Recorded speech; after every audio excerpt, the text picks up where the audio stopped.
Reading from Srimad Bhagavatam, Canto 7, Chapter 3, text number 31. Hiranyakashipu's plan to become immortal. So, please repeat. Tvam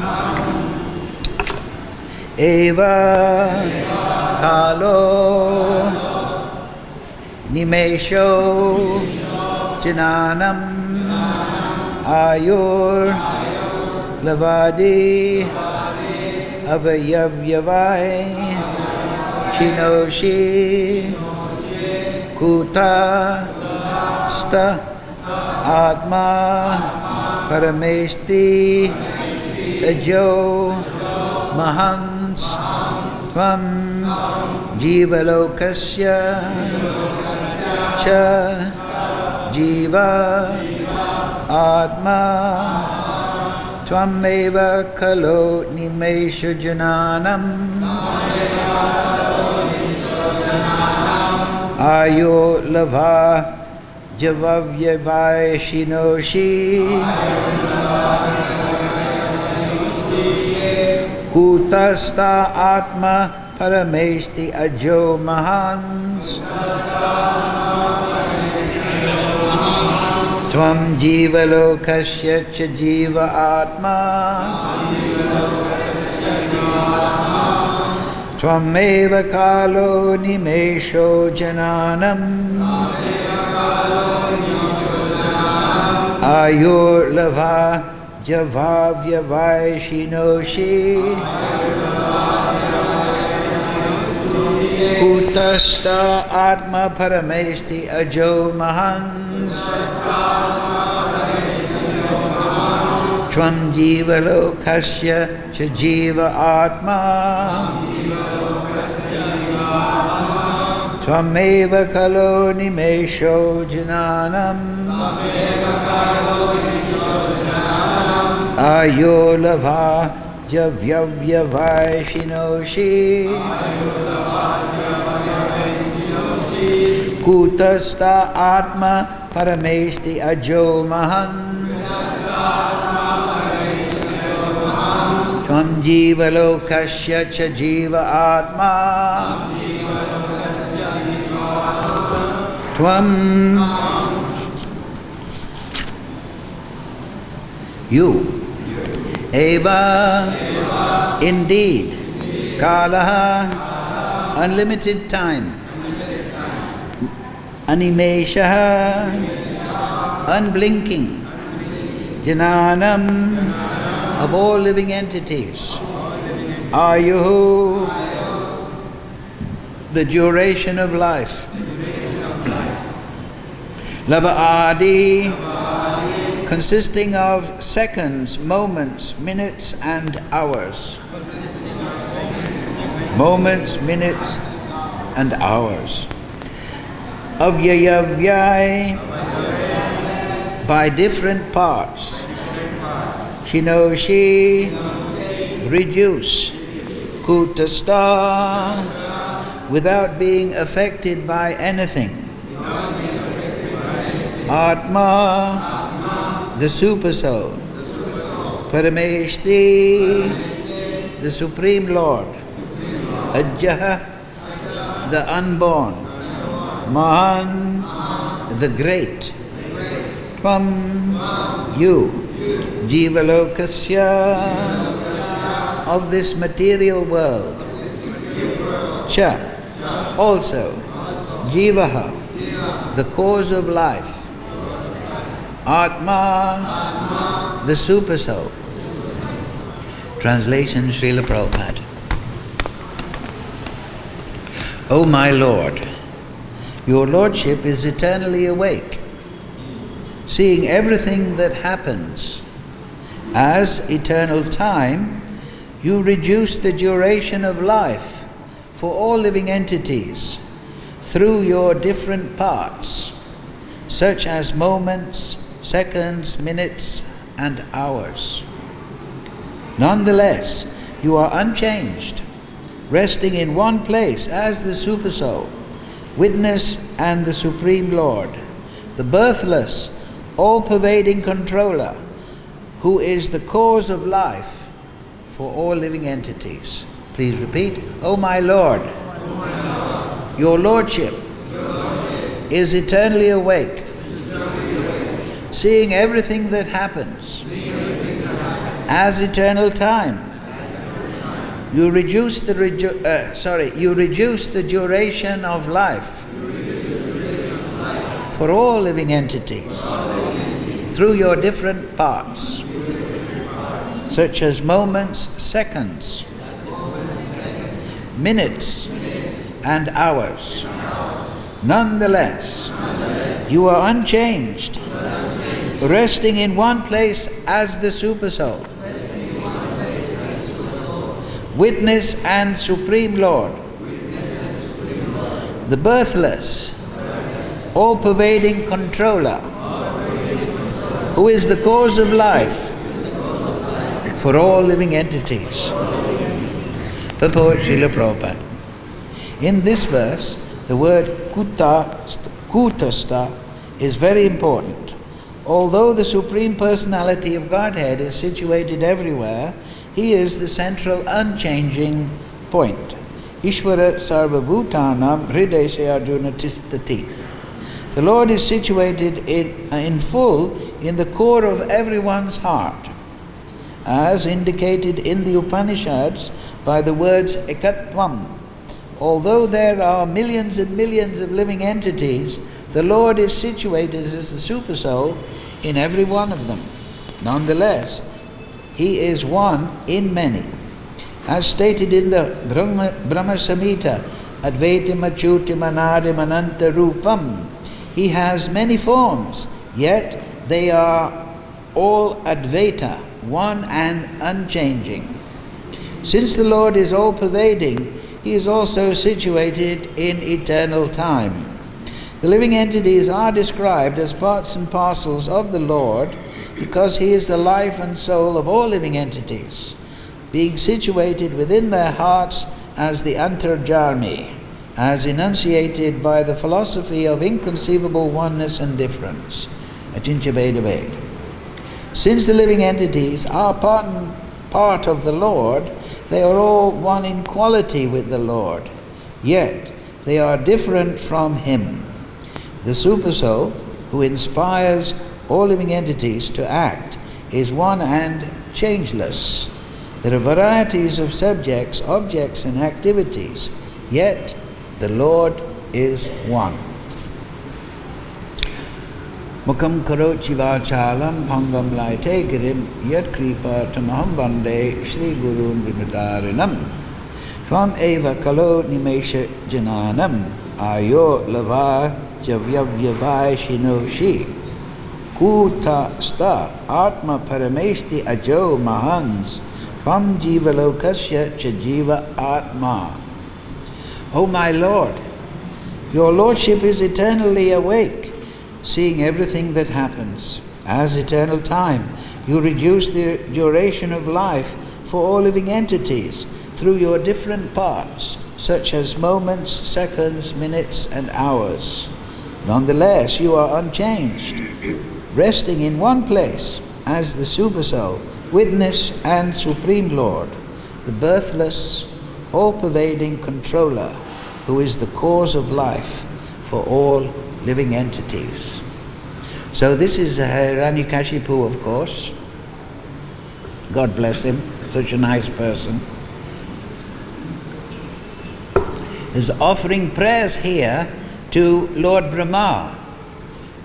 But Prabhupada interprets the praises as elucidation of the nature of the Supreme Lord. It's very interesting. Of course, Lord Brahma, he is Shaktivesh avatar.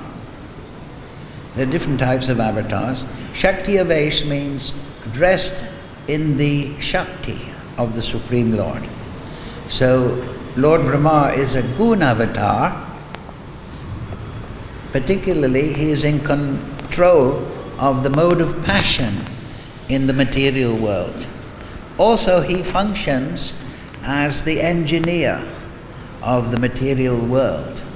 Ultimately, the Supreme Lord, of course, is the creator.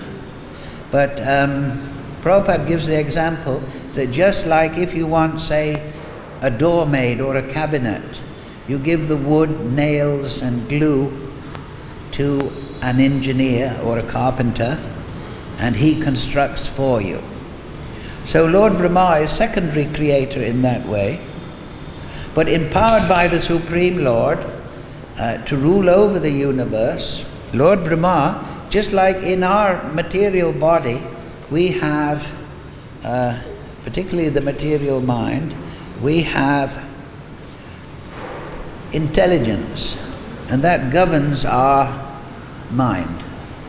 The mind, the mental body, is composed of 4 items: the manas, the buddhi, the ahankara, and the chittam.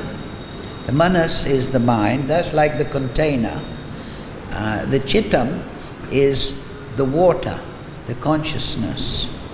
So it is in the conditioned state that is called chittam. It is infected by the subtle effects of the 3 modes of material nature. Due to the enjoying nature, the polluted buddhi of the living entity. The buddhi pervades the consciousness by the governance of the Supreme Lord, just in the same way that if you put some sugar, say, in water, it will pervade the water itself. So the buddhi regulates the chittam within the manas, the container, and then the buddhi is affected by the ahankara. The ahankara is the false ego. Aham mameti. I think I'm this body. I think those things related to the body should be designated as mine. I'm the proprietor. And as I'm the owner and proprietor, I should enjoy those things. And I should expand those things. Just like Hiranyakashipu, he wants to expand. He doesn't want to just have a nice shirt and pants and a few good books. He wants to have the whole universe and all the living entities under his control. Earlier, he says that when the demigods actually were describing the mentality of Lord Brahma, of Hiranyakashipu, to Lord Brahma, they gave a discourse. He wants to be you. They were explaining his mentality. So this is very interesting. He's worshipping Lord Brahma, but he wants to be Lord Brahma. He wants to be free of the temporary fluctuations governed by moments, seconds, minutes, and time. He wants to be immortal within the material world. Of course, the soul is eternal. The soul, as Prabhupada explains in the purport, is non-different from the Supreme Lord. Just in the same way that Lord Brahma is non-different from the Supreme Lord. But the difference is in quality, not as in quantity. Prabhupada used to say that this living entity is like a little sample of Krishna. Krishna is the sun, we are the particle of sunlight. Krishna is the mountain of gold, we are the particle of gold. So unfortunately, without devotion, the ego, under the influence of the false ego and the dissatisfaction of material entanglement and being controlled by Kala, this is a very important point, we are always under control of Kala, irrevocable time. This is the evidence of the Absolute. Kalosmi aham, Krishna says in the Gita, I am time. So time governs everything. It is absolute. It is irreversible. People talk about time travel and this and that. If it had been achieved, it would be widely available. People would be popping back from the future and saying, hey, or something anyway. But time cannot be overcome because it's directly the potency of the Supreme Lord. And so it gives a hint of the absolute unconquerable nature of the Supreme Lord, because it is absolute and unconquerable. We may have our reaction to time. For example, in the evening, time seems to go quicker. In the morning, or the morning hours, time seems to go more slowly. But that is our relative perception. But actually time is marching on in the material sphere without reference to our opinion. That is kutastha. As Prabhupada says in the purport, the word kutastha, changeless, is very important, Prabhupada says. He uses it in relationship to the Supersoul, who is the expansion of Krishna. So this effect of Kala governs us. And to those who want to enjoy unlimitedly and expand their enjoyment, they, especially the demoniac Rakshasa type, whose rebellion against the supremacy of the Supreme Lord has gone to extraordinary lengths.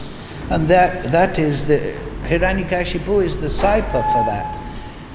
Sri Sri Gonitai, Krishna Balaram, Radhasham, Sundar, Lalit Vishaka, Giri Govardhan, Tulsi Maharani, Shalagram Maharaj, Gomata, Ki Jai.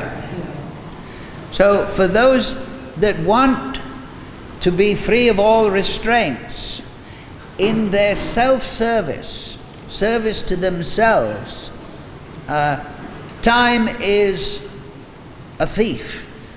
Time is a challenge. Time is the Lord. So Hiranyakashipu, he wants to be immortal. He wants to be beyond the governance of time. But that is like saying you want to be beyond the governance of the Supreme Lord. But of course, Ritagyan, the demons, they have lost intelligence. Karmaistaistya Ritagyana Prapadyante Niya Devata. Because of lust to enjoy, they have lost their intelligence. So their perception of these absolutes, even though Hiranyakashipu is giving all this elaboration of the potency of Lord Brahma, he does not want to recognize the supremacy of the Supreme Lord. And that is the root of the material conditioning. If you go to 3rd canto, chapters 24, 25, Lord Kapila's teachings to his mother, Devahuti, you will find the root of all the material covering is termed in Sanskrit Tamishra. Tamishra means anger or envy. It's a rebellion against the supremacy of the Supreme Lord. This in particular. The Supreme Lord is supreme and I'm not. So that is the root. And then there are 4 other coverings that follow under Tamishra. That means you lose your spiritual conception of your own self. And then Tamas, you identify, having no spiritual conception, you identify yourself as a material product. I'm in this material mind, this material body. Then you become illusioned by this ahankara effect. And then that's called moha, that's the 4th covering. And then the next one is mahamoha. Mahamoha, you become entangled in all the reactions. Because as soon as you leave the shelter of the Supreme Lord, through your anger you enter into the material energy, and under the false ego you claim the Supreme Lord's property as your own, you try to exploit it, and then under the governance of the Super Soul and the Supreme Lord, you become entangled in this action and reaction. So you still have this anger against the supremacy of the Supreme Lord, but now you're perceiving your anger against the Supreme Lord of course you're forgetful of the Supreme Lord, but the anger against being controlled is still there within the soul, so you're rebelling against the material circumstances, which is the secondary manifestation, if you like, of the Supreme Lord. Instead of directly anger towards the Supreme Lord, now you're anger against His energy. Why do I have to die? Why do I have to become sick? Why do I have to become old? Why do I have to do all these things? Why am I under pressure? So now, Hiranyakashipu, because Rita Gyan, he thinks Lord Brahma, he has attained his position because of sacrifices and austerities. And so I will also become like Lord Brahma through sacrifices and austerities. However, he misses the real point. Yes, Lord Brahma, and it's stated in the Shastra, Prabhupada quotes, that if you perform your material duties, your varnashram duties, in a devotional way for 100 births without imperfection, then you may attain the position of Lord Brahma in one of the many universes. But now, he is not seeing the real point, that through austerity and sacrifice and so on, and meditation and yoga, that is not the final point. That is not why Lord Brahma attains his position in total.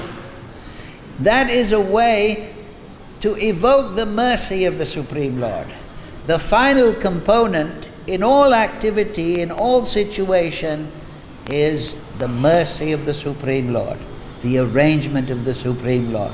Now you may perform bhajan in this way and that way, you may worship this demigod and this and that, but ultimately those fruits, that's what Krishna says in the Gita, yes, they've lost their intelligence. I, as the super soul, I make their faith solid so that they can worship the demigod. And then they get result. But Krishna says in the Gita, 7th chapter, verses 23. But the fruits, that section, but the fruits ultimately are bestowed by me alone. But you see, the demoniac, the Rakshasa, passion and ignorance, they don't want to recognize this graceful position, this supreme position. So they're Hritagyan. So Hiranyakashipu has performed all this austerity, thinking that that is the key to overcoming this material energy that pressures me, that controls me. Actually, Mukunda is the only person who will give you liberation. Actually, it is mentioned also in the Bhagavad-Gita that Lord Shiva and Durga, they also can give liberation. They're non-different, like we say, from the Supreme Lord, Achincha Bheda. But Sanatana Goswami, in the Bhagavad-Gita, he mentions that, and in his purport, he explains, but the Vaishnavas don't like to think like that. They like to think that Mukunda means the giver of liberation. But again, because of the attitude, the demon, they don't want to worship the absolute Supreme Lord. They don't want to come to the final point. They want to derive benefits from the demigods. And they see these, and they praise these demigods. But it is not bhajan. Bhajan is for Bhagavan. Bhagavan, bhakta, bhakti, bhava. These are all interwoven. These people are upashas.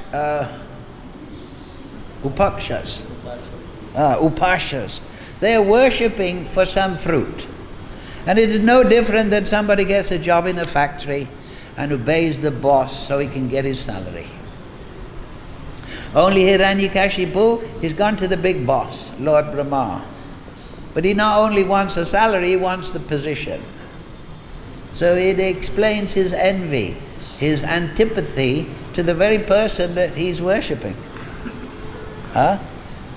Bhajan means that you're offering flowers, performing austerities, Ekadashi, chanting, going Mangalarti, studying Shastra, but not for some fruit. That is the teaching of Lord Chaitanya. You're doing it so that Radha and Krishna can be pleased. That's the satisfaction. When Radha and Krishna are satisfied, when they're together, we're happy. That's our satisfaction. We're not asking any fruit. So that is bhajan. That is different from just approaching somebody and wanting some fruit. We want to give, not take. In fact, of course, the Goswamis have taught like that. Nectar of Devotion, there's a competition between the Supreme Lord and his devotee. The devotee wants to give but not take. But the Supreme Lord wants to give to his devotee, but the devotee says no. There's many examples in the Shastra. So the devotee is Atmaram. But Hiranyakashipu embodies this. He's not Atmaram. He's not satisfied in himself. He's not satisfied in meditating on Kutastha. He's meditating on his own vacuous, empty nature. And he thinks that if I have the universe, it'll fill it all up. No. You can have every universe within the Pradhan, within the Viraja, within the causal ocean, under your control, and you'll still be vacuous. You'll still have an empty heart. And we see that in so-called material successful people. They have lots of money. They want more. What do they say? What's that saying? How much money is enough? A little more. So, this is the case with sense enjoyment. Because it's unsatisfactory and transient, this is the point also to be taken, because it comes and goes. What to speak of when it's here, it's not satisfying, but it's ephemeral. It is part of the changing kaleidoscope. Because it is not permanent, it is unsatisfactory. And eventually this whole body, which is the object of our worship in the material world, that will be taken away. And we see people get old, their bodies falling apart, but they still want to stay alive. They want to keep this face in the mirror. They don't want to lose a big bag of junk. Because that is their little territory. That is their realm of control through which they will enjoy. So that's why Kutastha. And this is the first part of the verse. You are eternally awake, seeing everything that happens at eternally time. Reduce the duration of life for all living entities. So everything is controlled and owned by the Lord. What's that verse? Ishavasha idam sarvam yat kinchat jagajam jagat tena tak tena bunjita magrida kashasvitdanam. Everything is controlled and owned by the Supreme Lord. Therefore one should not desire things that are beyond one's quota, those things that come to oneself naturally through the course of time. Knowing well to whom they belong. One should not envy the possessions of other people. In fact, if we see the possessions of other people, their beauty, their intelligence, their knowledge, their renunciation, their wealth, as the gifts of the Supreme Lord, given by the mercy of the Supreme Lord, if we see those opulences, this is the point in the 10th chapter of the Bhagavad-Gita, the opulences of the Absolute. In the 9th chapter, Krishna explains, all this energy is mine and you should become a devotee. But then in the 10th chapter, Krishna explains these opulences, you can see me in the material world through these opulences. What is the difference between energy and opulence? Just like You look at the sunset, that's the energy of the Supreme Lord. But there's an opulence there. What is that? Beauty. Yes, the beauty of the Supreme Lord. Look, it's magnificent. So, in Bhagavad-Gita, it explains that Krishna explains that you should see that opulence in relationship to me. You should see me in the material energy through the opulences. He finishes the chapter, what's that verse? Yad yad vibhutimat sattvam srimad orjitam evava tattad evagachcha tvam masa tejo sambhavam. Good to have a pandit to help out. But what is the need of all this elaborate knowledge about my opulences? Know that with a single fragment of myself, I pervade and support the whole material universe. That's the ultimate absolute manifest within the material world, is the Supersoul. It's manifest because he's controlling everything. But you see the opulences, you see the control, and you see it in relationship to Krishna. But if you realize, the big problem is, envious of the supremacy of the Supreme Lord, we become envious of the opulences of other people. With a girl thinks, I'm very homely. I don't like that girl, she's beautiful. I only have 10 rupees and he has 100 rupees, I'm envious. People who are more opulent, we become, he has a big position, I'm nothing in this world. But if we see that those opulences of power, position, beauty, strength, they are bestowed by the mercy of the Supreme Lord upon that living entity, that they are manifestations of the beauty of the Supreme Lord Himself, of the power of the Supreme Lord Himself, of the fame of the Supreme Lord Himself, of the knowledge of the Supreme Lord, that He has given it, then we lose our envy if we have a little purity of heart. Because we see it. Krishna has given that person beauty, that person knowledge from his own self. Just like the beauty, like we say, the sunset is very beautiful. We look at a flower and we think, it's so beautiful. We take the scent. What is that opulence? That opulence is a reflection or a gift bestowed by the Supreme Lord. It gives us an understanding of the Supreme Lord.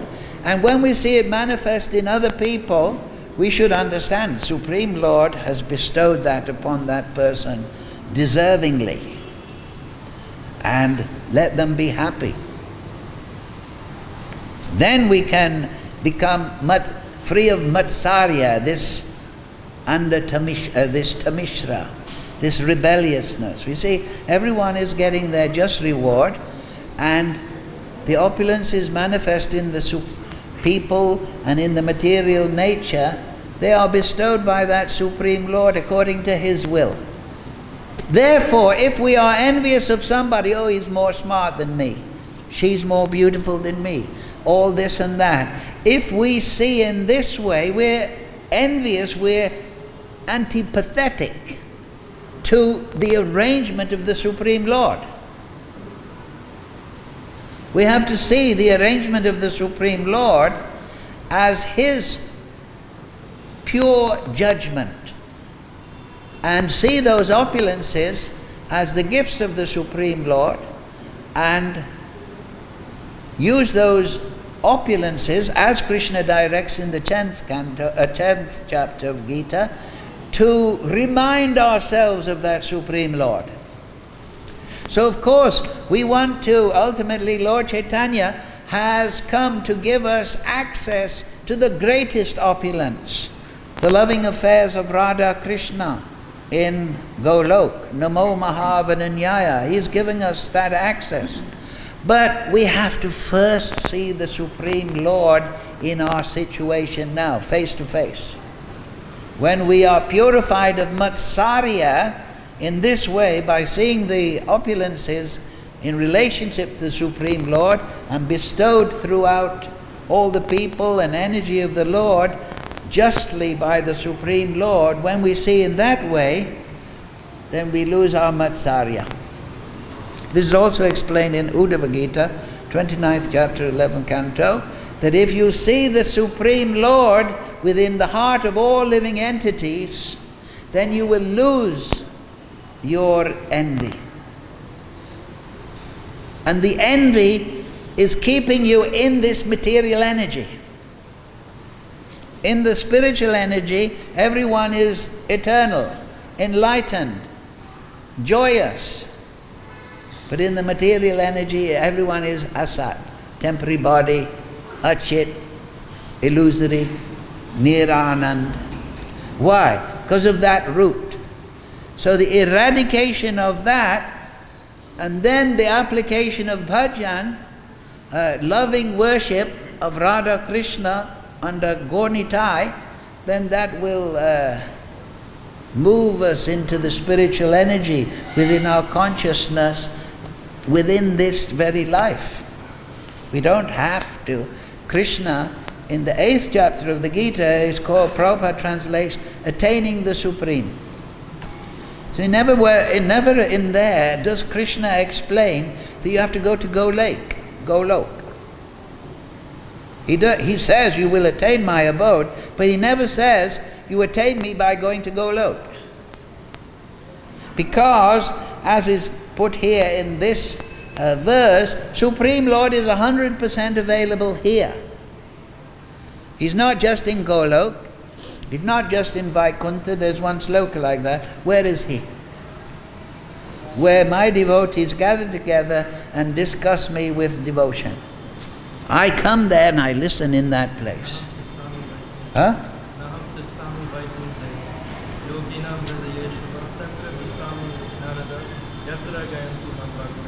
Yes.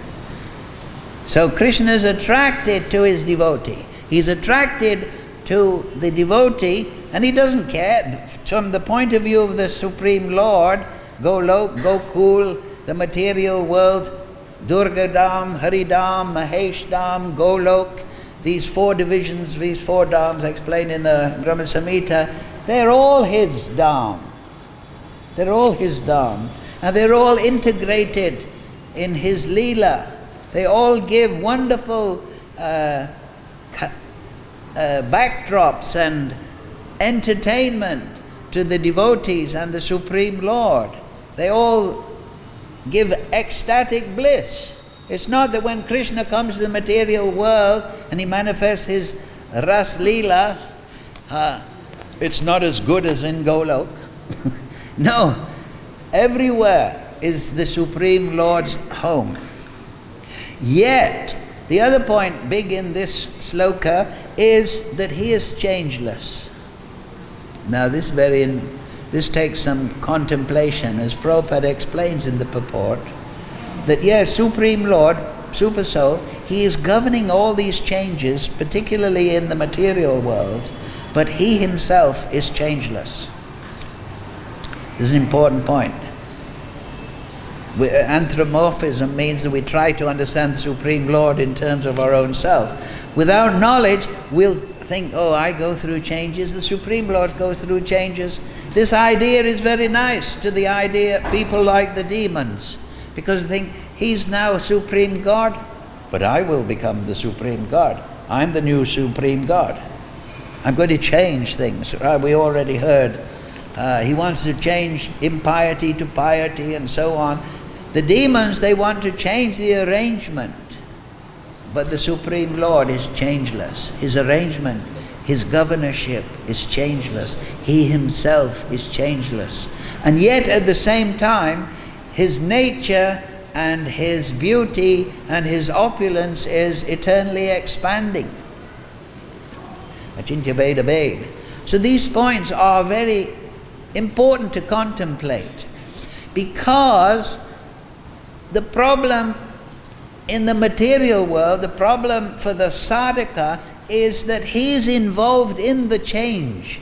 His mind is taken up by all the changes. He doesn't like me, he's my friend, he's my enemy, what's happening? I'm getting old, I've lost my money, somebody took my tilak. He's preoccupied with all the changes, the flux, the kaleidoscope But what does the Bhagavatam say? Param Satyam Dhimahi, right? That the devotee, he meditates on the supreme absolute truth. Param Satyam Dhimahi. That is the direction. Manmana bhava madbhakto majjaji mam namaskaro. So, the Kutastha, the changeless Supreme Lord, His changeless nature as distinct from the flux of the material energy which our mind and intelligence is entangled, that Supreme Lord, He should be the object of our concentration.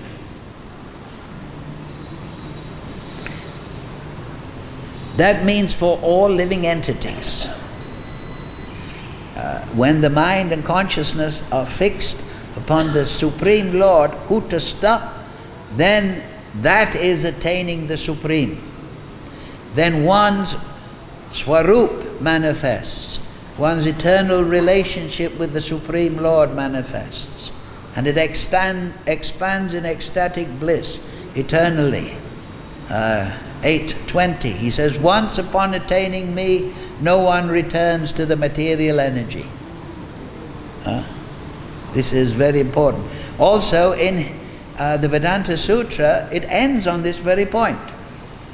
There's 4 adhyayas in the Vedanta Sutra. The 4th adhyaya is the condition of mukti. So there's description of the condition of mukti. And everyone should contemplate those points, because by contemplating these points, the changeless, the nature of the Supreme Lord, we qualify ourselves to enter that changeless atmosphere. And the Vedanta Sutra ends on this point. Once one attains the Supreme Lord, He never returns, He never returns, He never returns. That's how the Vedanta Sutra. So, Shravanam, Kirtanam, Vishnu, Smaranam. If you want to become in Samadhi, perfectly always remembering the Supreme Lord through devotion, then you must practice Shravanam, hearing, Kirtanam. Especially in the period of sadhana. How do we tune into Kutastha, the changeless Supreme Lord? How do you plug a pen drive into a computer? What do you need? Or an external hard drive? You need a driver, right? A little sign will pop up. Your thing is now installed. It's called a driver, right? You buy some computer peripheral, you plug it in, and it needs a driver. The driver is the interface between that object and the computer. So what is the interface for the sadhaka between himself and Kutastha, the changeless Supreme Lord? What is the interface? Shravanam, yes, but what is Shravanam? Gives you bhakti-yoga. It is knowledge of the Supreme Lord. Shravanam means to hear the Shastra, hear the holy name. So the interface, the driver between the conditioned living entity and the eternal liberated Lord is spiritual knowledge. Om Jnana Timarandasya Ganandana Salakaya Chakshoram Militam Yena Tasmai Sri Gurave Namaha. The spiritual master, the devotee, the Shiksha Guru, he gives the driver, he gives the knowledge, he gives the interface. And then you're linked with the Supreme Lord, and you will realize the Supreme Lord by His grace. Of course, we perform austerities, but Narottam Das Thakur says, Kevalananda Kanda, in Kali Yuga, what we can't do anything like this, Hiranyakashipu, but we can follow a courtesy, follow regulative principles, hear regularly, become absorbed in Siddhanta, and then chant the holy name in ecstasy. Hare Krishna, Krishna Krishna, Hare Hare, Hare Ram, Ram Ram, Hare Hare. We'll finish on that point. Good enough? Any question? We've got 2-3 minutes. Yes? You mentioned the word ahankara. And Ahankara. perhaps there was some Sanskrit book that the etymological meaning of ahankara is divided into 2 words. One is aham, and the other one is kara. In other words, it comes out something like the ego maker. What is your comment on this? Can you elucidate more clearly? I didn't quite catch your drift. I was just saying that one time, perhaps in some Sanskrit book, it was explained that the word ahankara. Who was explaining? Sorry? Who was explaining? In some Sanskrit book. Oh, some Sanskrit book. Yeah. So many, yeah, anyway.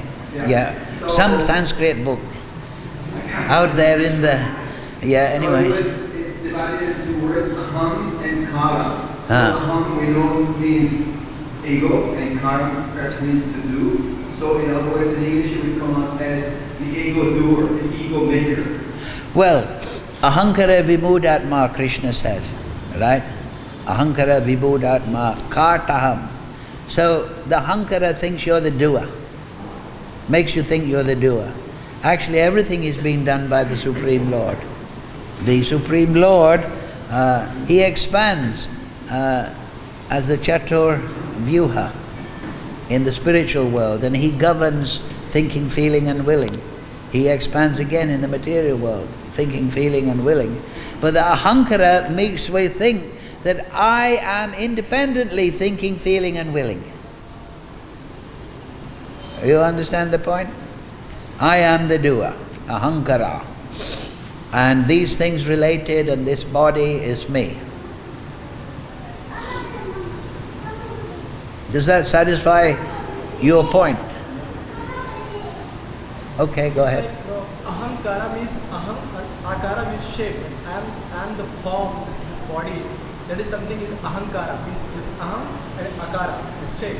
So I am the shape of me. That is something, the meaning of that exact word. Yeah. Ahankara. I'm the shape Ah, of so we got another pandit here. We're full of pandits. Yes, okay, thank you. Because I wasn't satisfied with my answer actually, because it was really about the etymology of the word. Yes, so ahankara, say again, aham, Aham means me and akara means shape. So I'm this shape. The living entity thinks that I am the shape, I am the one who is shape of mind, I am the one who is one. It's not the shape. You mean He's so- not one. He's nothing, but he's a part of it. He's a Supreme Lord. There's nothing. So in spiritual life we're not this shape. Yeah, he thinks I am the shape of. So next time I'm brushing my teeth before Mangalarti and I'm looking in the mirror, I think, I'm not this face. Not like that. That's a great relief.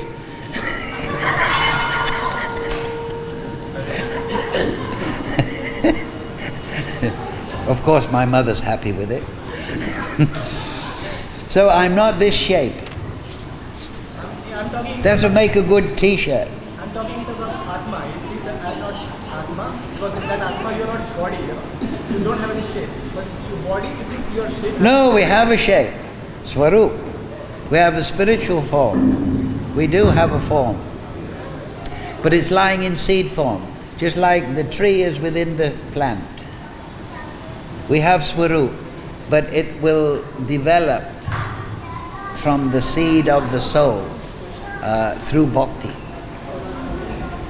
So we have a shape, but it's not fully developed. Spiritual life means to develop your Swarup. That will happen at the stage of Bhava Bhakti, when you've overcome sadhana or restrictions. Yes, you have another question? Yeah.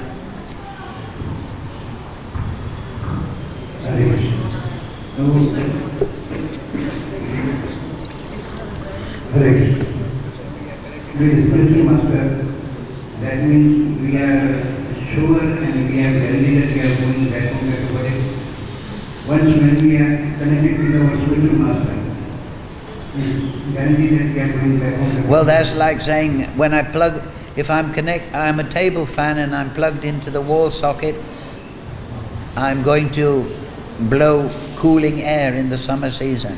But you can become disconnected. The fan can become disconnected. So the connection to the spiritual master is his order. You understand?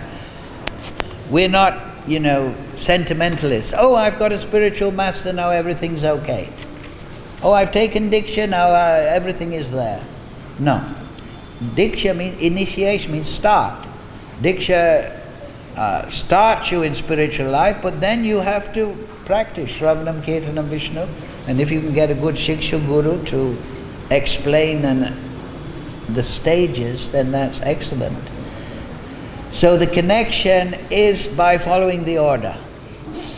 What did Prabhupada say? Vishwanath, he quoted Vishwanath Chakravarti. The life and soul of the disciple is the order of the spiritual master.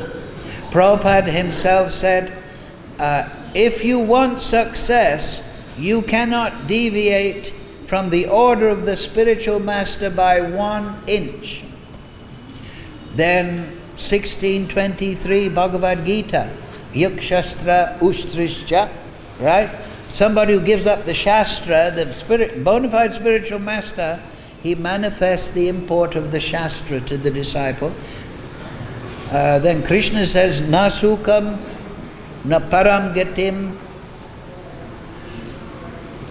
na sukam, na param gatim, na siddhim. Yeah. You don't get perfection, you don't get the supreme goal, you don't get happiness if you give up the spiritual master.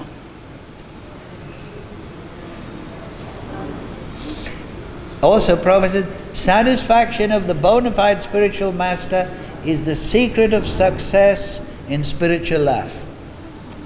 So therefore, yes, we're performing the bhajan of Radha Krishna Gaurnitai Krishna Balaram under the guidance, under the order of the spiritual master. And Guru Krishna Prasadi, by pleasing the bona fide spiritual master, by satisfying him, then Krishna is automatically pleased. But if you go to the Supreme Lord without spiritual master, without following his instruction, a good one, properly, then you will make progress, but very difficult. Just like if you want to learn the piano, what's the secret of success? Tell me. A good piano teacher, right? If you think, I don't need to listen to Beethoven, I'll use the piano as I like, then everybody will be leaving the room. No, you have to follow Guru Sadhu Shastra. You have to, there are 3. Then you remain connected. You understand? So that's the meditation of the sadhaka, the satisfaction of the spiritual master. And then he knows, Krishna is pleased. So we finish on that point. One more time. Hare Krishna, Krishna Krishna, Hare Hare, Hare Ram, Ram Ram, Hare Hare. Srila Prabhupada Bhagavad-Gita Sadhu Sangha Vrindavan Dhamma Ke.